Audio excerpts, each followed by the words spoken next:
30 juin 1960, 30 juin 2025, soit 65 ans après l'obtention de l'indépendance de la République démocratique du Congo. Madame, Messieurs, bienvenue à la nouvelle édition du journal sur Aigle Magazine.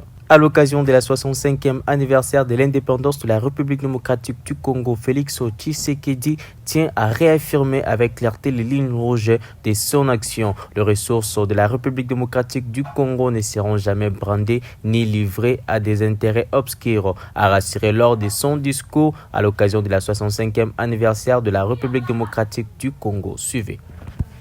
Il est une promesse de paix pour les populations de Goma, Bukavu, Rutshuru, Masisi, Nyiragongo, Lubero, Ituri et de toutes les localités martyrisées par la guerre.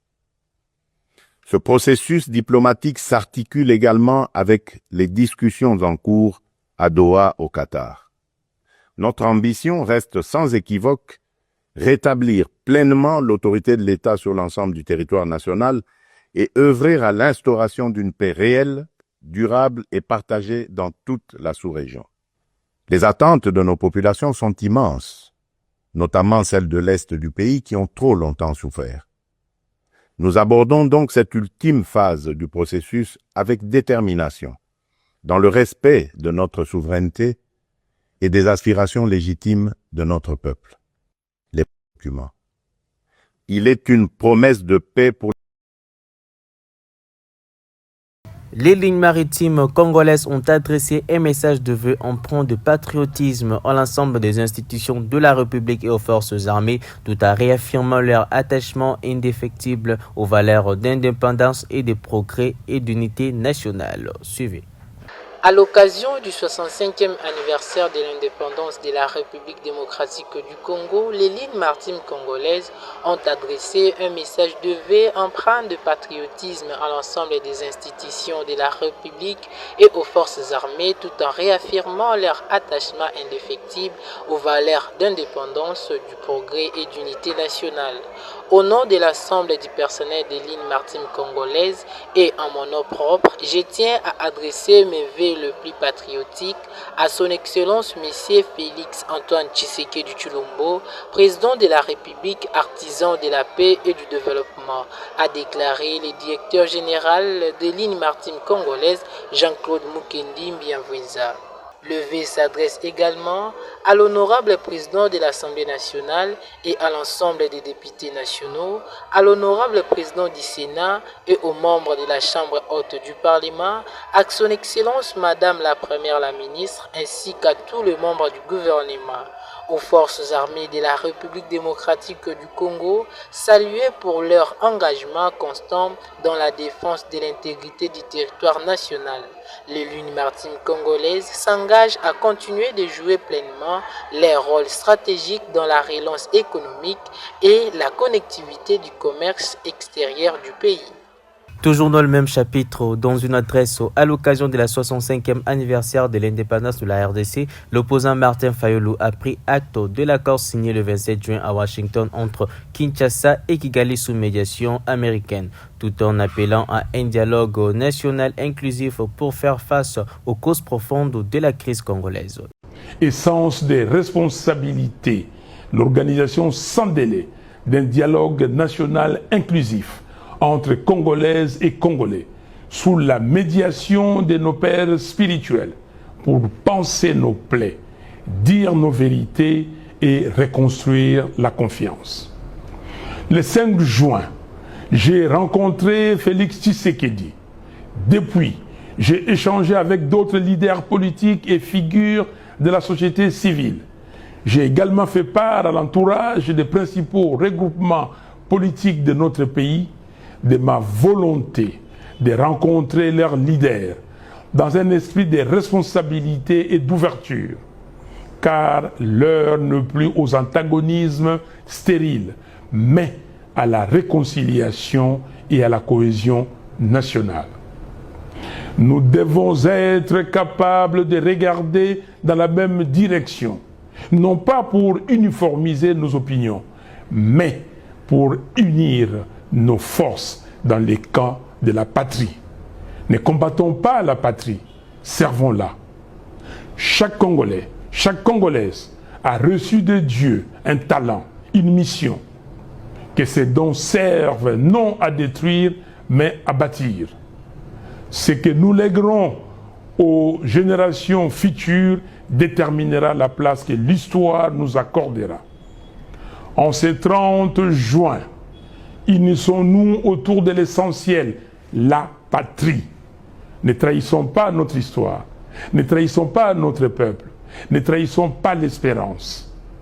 Vive la République démocratique du Congo, vive la cohésion nationale, vive le patriotisme congolais. Que Dieu bénisse le Congo et son vaillant peuple. Restons toujours dans le même volet de l'accord entre la RDC et le Rwanda. La première étape de l'accord de paix signé entre les deux pays sous l'égide des États-Unis interviendra avant le 27 juillet 2025. Les deux pays doivent mettre en place un mécanisme conjoint de coordination pour commencer. L'accord fait l'objet des commentaires chez les experts. Samuel Igba est chercheur à l'université de Pretoria en Afrique du Sud. Suivez. La première étape de l'accord de paix signé par la République démocratique du Congo et le Rwanda sous l'égide des États-Unis interviendra avant le 27 juillet 2025. Pour commencer, les deux pays doivent mettre en place un mécanisme conjoint de coordination. L'accord fait l'objet de commentaires chez les experts. Samuel Igba est chercheur à l'université de Pretoria en Afrique du Sud. Une dizaine d'accords de paix ont été signés depuis le début du conflit, mais aucun d'entre eux n'a abouti à une paix tangible. Des combats se déroulent actuellement depuis janvier de cette année, suite au dernier désaccord entre le Rwanda et le gouvernement de RDC de Félix Tshisekedi, qui a refusé de négocier en décembre avec le M23, et le gouvernement rwandais qui s'est retiré des pourparlers de paix prévus à ce moment-là. Cela a conduit à une reprise du conflit, un conflit violent, essentiellement de la violence, à partir de janvier de cette année.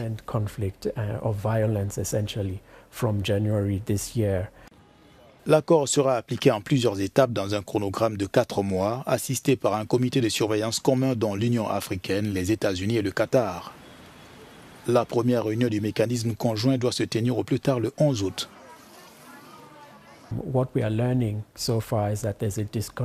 Ce que nous avons appris jusqu'à présent, c'est qu'il y a un décalage entre les processus de paix de haut niveau, ceux que nous voyons à la télévision, le processus du Qatar et le processus de Luanda en Angola, dirigé par l'Union africaine, et le processus de Nairobi entre les différents groupes de miliciens. Nous essayons de comprendre pourquoi ces processus de paix n'ont abouti à aucun accord tangible depuis plus de 30 ans que dure ce conflit, et nous constatons qu'il y a un fossé entre ces deux processus de construction de la paix de haut niveau et la construction de la paix à la base.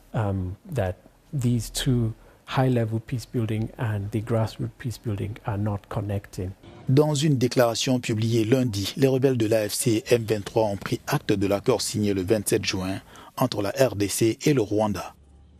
Signature de l'accord de paix entre la République démocratique du Congo et le Rwanda, le secrétaire général des Nations Unies, Antonio Guterres, salue la signature le 27 juin à Washington de l'accord de paix entre le gouvernement de la République démocratique du Congo et celui du Rwanda, facilité par les États-Unis. Suivez.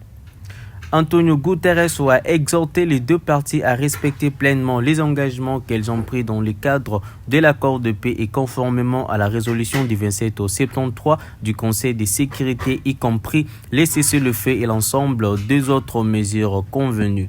Les Nations Unies, y compris par l'intermédiaire de la mission de l'Organisation des Nations Unies pour la stabilisation en République démocratique du Congo, restent pleinement engagées à soutenir la mise en œuvre de l'accord en étroite coordination avec l'Union africaine, les partenaires régionaux et internationaux. Depuis le début de l'année, les régions de l'Est de cette nation d'Afrique centrale connaissent une nouvelle escale de violence.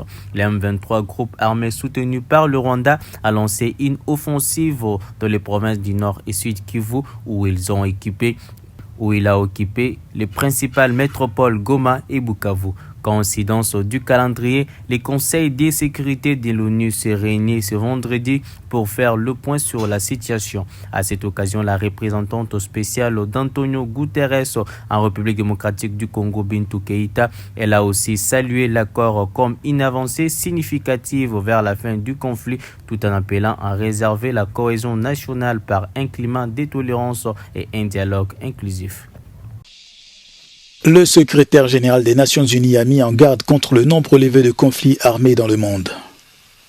Antonio Guterres a appelé les États membres à rester engagés dans leurs responsabilités de protection contre la violence. C'était mercredi lors de la 80e session plénière de l'Assemblée générale des Nations Unies.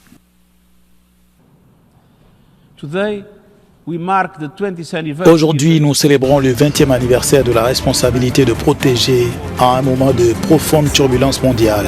Nous assistons au plus grand nombre de conflits armés depuis la fin de la Seconde Guerre mondiale. Ces conflits sont marqués par une montée de la violence fondée sur l'identité, des violations généralisées du droit international humanitaire et des droits de l'homme et une impunité grandissante. En ce jour anniversaire, nous devons reconnaître que la responsabilité de protéger est plus qu'un principe, c'est un impératif moral enraciné dans notre humanité commune et dans la Charte des Nations Unies. La responsabilité de protéger adoptée par l'ONU en 2005 appelle à la protection des populations contre les génocides, les crimes de guerre et les... Au Togo, au moins 7 personnes ont été tuées et de nombreuses autres blessées lors de récentes manifestations antigouvernementales à Lomé. C'est le résultat du premier décompte que des groupes civiques a communiqué dimanche aux médias. La capitale togolaise est le théâtre de violences de protestations populaires depuis quelques jours contre la répression des voix critiques, la hausse de prix de l'électricité et les réformes constitutionnelles qui consolident le pouvoir du président Faure, aujourd'hui âgé de 59 ans. Suivez. Au Togo, au moins 7 personnes ont été tuées et de nombreux autres blessés lors des récentes manifestations antigouvernementales à Lomé. C'est le résultat du premier décompte que des groupes civiques ont communiqué dimanche aux médias. La capitale togolaise est le théâtre de violentes protestations populaires depuis quelques jours contre la répression des voix critiques, la hausse des prix de l'électricité et une réforme constitutionnelle qui consolide le pouvoir du président Faure Gnassingbé, âgé aujourd'hui de 59 ans. Les groupes de campagne et les organisations de défense des droits ont dénoncé les abus commis par les membres des forces de l'ordre et les milices togolaises, déclarant que 7 corps avaient été repêchés dans les rivières de la capitale. En 3 jours de manifestations, ce sont des dizaines de blessés et plus de 60 arrestations de jeudi à samedi selon les associations. Les autorités togolaises n'ont fourni pour l'instant aucun bilan officiel et elles ont plutôt nié que ces décès soient liés aux troubles.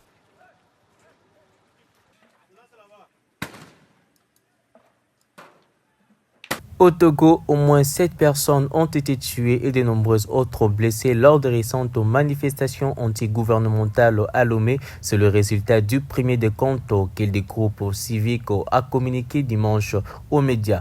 La capitale togolaise est le théâtre de violences de protestations populaires depuis quelques jours contre la répression des voix critiques, la hausse de prix de l'électricité et les réformes constitutionnelles qui consolident le pouvoir du président Faure, aujourd'hui âgé de 59 ans. Suivez.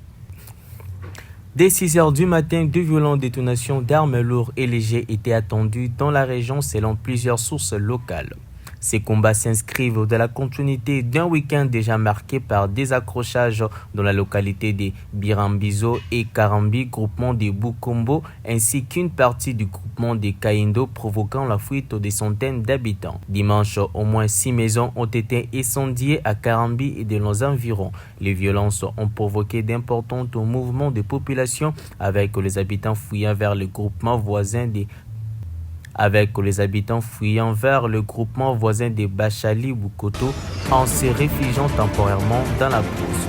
Selon une organisation locale, les collectifs des victimes d'agression, un civil blessé lors de ces combats aurait été enlevé alors qu'il était transporté par une ambulance des Médecins sans frontières entre Bukombo et Mweso. L'organisation déplore une détérioration des conflits sécuritaires qui entravent également le travail humanitaire dans la région.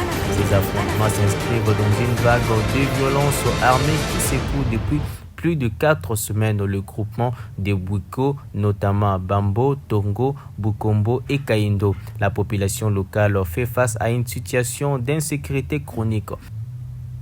La population locale fait face à une situation d'insécurité chronique. Certains habitants se sont déplacés définitivement, d'autres alertent entre fuites dans la brousse et retours furtifs dans leurs habitations, un rythme des accalamies. C'est la fin de ce journal. Merci de nous avoir suivis. Bonne continuité des programmes sur Aigle Magazine. N'oubliez pas de vous abonner pour ne rien manquer de l'actualité. Surtout, bonne fête de l'indépendance à tous. Merci.